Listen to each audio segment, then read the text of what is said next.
make 5 propositions. I'll say 1, 2, 3, 4, 5, so you know I'm getting to the end.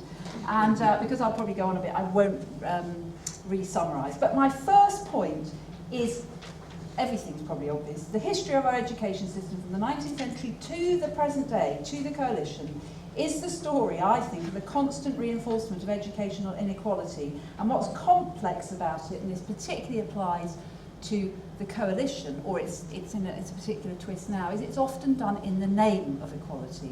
And I think I think Michael Gove is a very canny Secretary of State.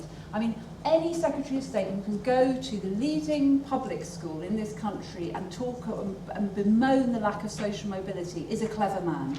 I mean, you know, it's also appalling that he was able to do that. So let me just go back to sort of pick out something about that argument in the post-war history. I'm not going to go back further than 1944. My book, by the way, does take these arguments through in more detail. One of the reasons I wrote it was because I really wanted to, as a parent and a campaigner, to challenge and revise what I saw as hard and fast, narratives that were becoming set in stone about our educational history, and particularly the aims and achievement of the comprehensive reform movement. And it irritated and upset and distressed and annoyed me as somebody with quite a long history and knowledge and so on. But when I revisited 1944 for the book, I found it very interesting. That key act that was part of the welfare state that set up the NHS, everybody defends the NHS, it's been a big political movement and moment in defending it. But there was the Education Act of 1944, which was very important in many ways because it for the first time introduced universal education on the state through to 15. But of course it also built on the divisions and inequalities of education in the previous centuries, and particularly, again, I know you will probably all know this, the tripartite division. It was initially tripartite, grammars, secondary moderns and technical schools. The technical schools faded out and interestingly are reappearing now in the 21st century.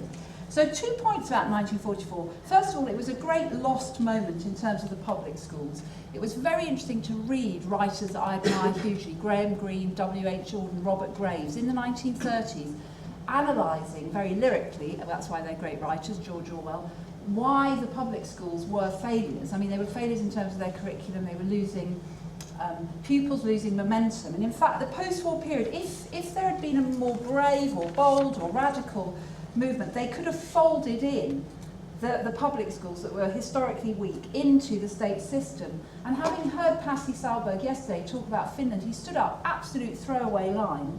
He said, the first thing we did in 1970 when we reformed our system was we closed down all the private schools and the grammar schools, and we created a universal system. And what was so interesting, he was in Committee Room 14 of the House of Commons. The room was full of everybody from our side of the debate through to the Chief Inspector of Schools, Michael Wilshire, and people from the Policy Exchange. It was a very unusual and historic occasion.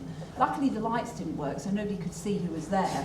And this man from another culture stands up and says, if you want to create a universal system, you have to send all your children to the same sort of schools.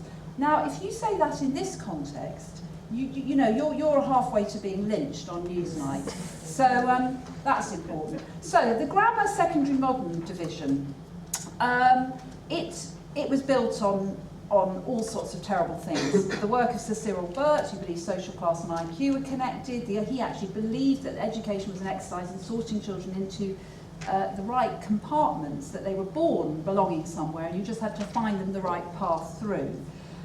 It obviously divided people along lines of social class. I'm going to speed up because I'm only on my first point. Myths about that period. The grammars, which are now, the romanticism about the grammars now. I don't know if you saw the BBC 4 programme, which was an absolute love letter to the grammars, and a group of us are complaining about it. But the idea was that grammars were marvellous, that they helped poor children, propelled them through, provided them a complementary and challenging education to the great private schools, which is the great narrative of our own education system. And of course it is true that there are certain individuals, Alan Bennett, David Starkey, Andrew Neil, you know, we know a lot about them. They did come from poor backgrounds. Grammars clearly took them to the top of English society. But that they are a tiny elite within that group. And then, of course, nobody ever talks about the secondary moderns. Nobody talks about the stigma of inferiority, which the 1944 Act explicitly tried not to give, but clearly it did. The massive waste of talent they represented, as well as the natural injustice of saying to children at 10 or 11, you are failures. And when we hear, as we are increasingly hearing, bring back the grammars, nobody ever says bring back the secondary moderns. So my second argument is comprehensive reform was not, as Anne McElvoy, I think fair to say a right-wing journalist, said to me several times on the radio, a Soviet-style imposition in the name of false egalitarianism. I'm making her sound more lyrical than she was much ruder. And she laughably thought that Labour was responsible. The idea that Labour was ever responsible for anything that was Soviet-style imposition, or indeed egalitarian, is another question, but let's not get into Labour politics. But it was, in fact, comprehensive reform was the outcome of myriad movements and social changes, as well as a logical and progressive response to injustice. So just to quickly talk about what those many tributaries were, I'm sure I don't discuss this in detail, but the idea of the common school that had grown up in America, and the ideas of people like John Dewey was definitely in there, and I know influenced people of that period. The injustice and illogic of selection was clearly an important part of the thinking. Progressive thinking in education that was represented by the Plowden report, more child-centred ideas, moving away from authoritarianism and so on, and some very exciting ideas in that period. Very important to remember comprehensive reform was bipartisan, that the West Riding, which was a Tory authority, was one of the earliest to oppose the 11 plus and become comprehensive. But of course the real reason that the grammars were, on the whole, there are still 15 authorities that select, and many that partially select. The real reason that the grammars phased out nationally was because parents weren't going to put up with it. Parents, middle-class parents, aspiring parents who saw that their children were going to fail, they understood what the secondary moderns meant.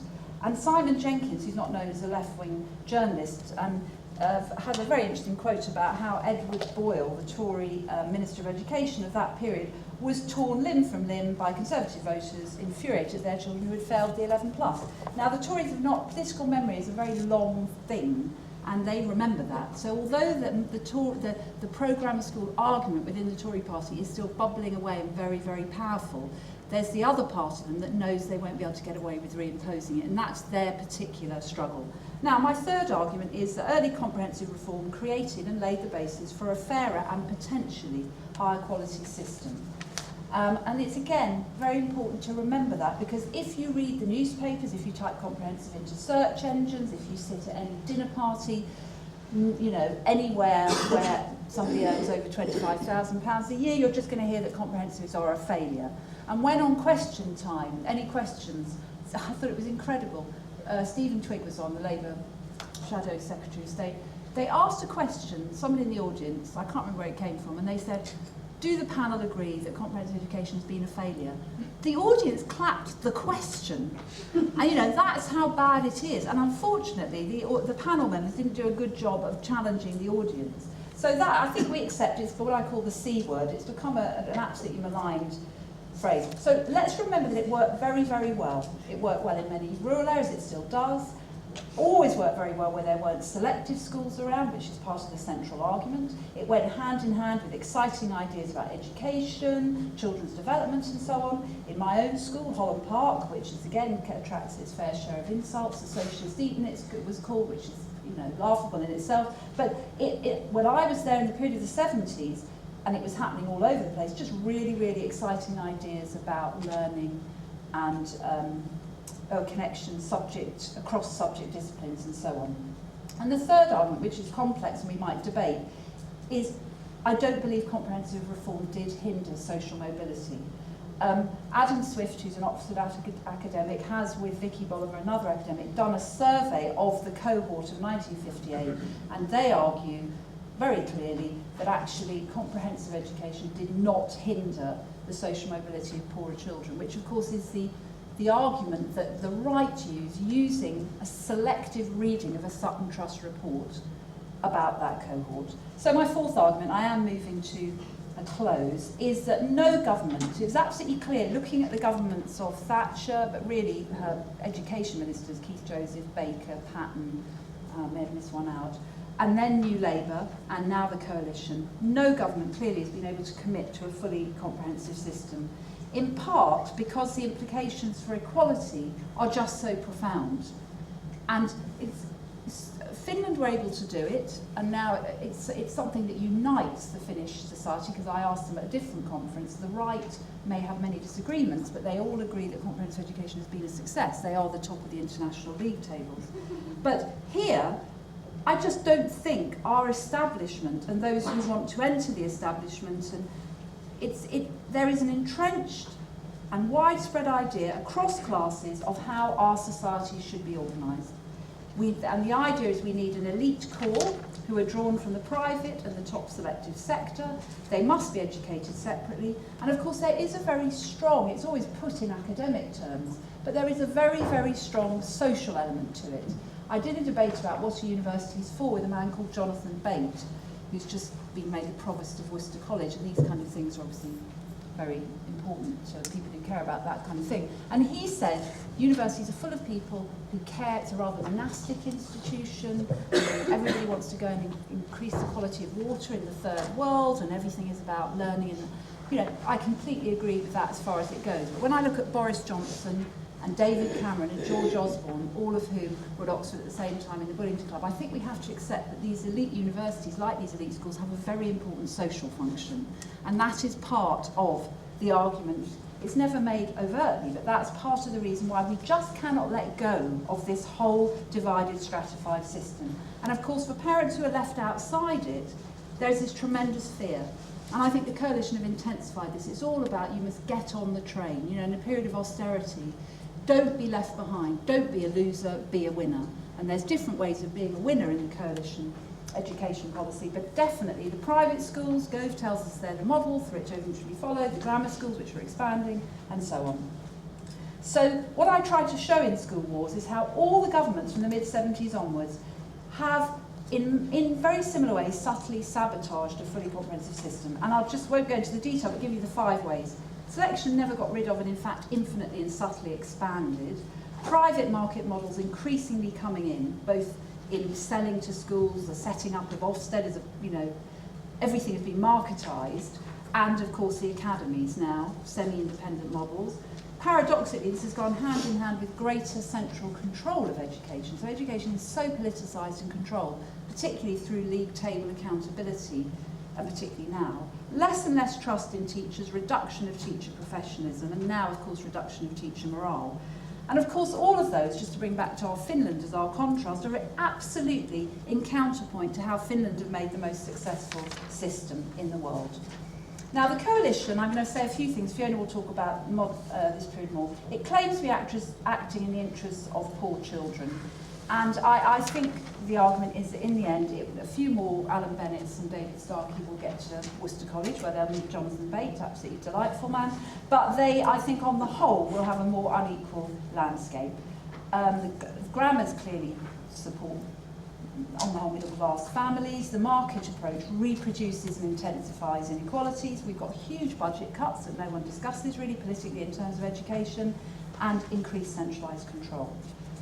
Is there an alternative argument? Francis, you want one thing. I seem to be talking 5s today, so my 5 points are, there is very much an alternative argument, and the evidence is very clear that selection confirms social and class inequality, the best systems are non-selective, the pedagogic task of the 21st century is to develop teaching and learning models that make the all-ability model work, which is more individualised learning and assessment.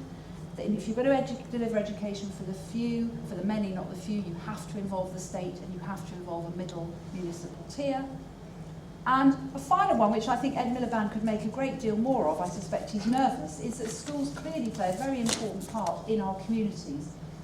And then we're moving away from that entirely. They're now sort of semi-corporate, semi-consumer type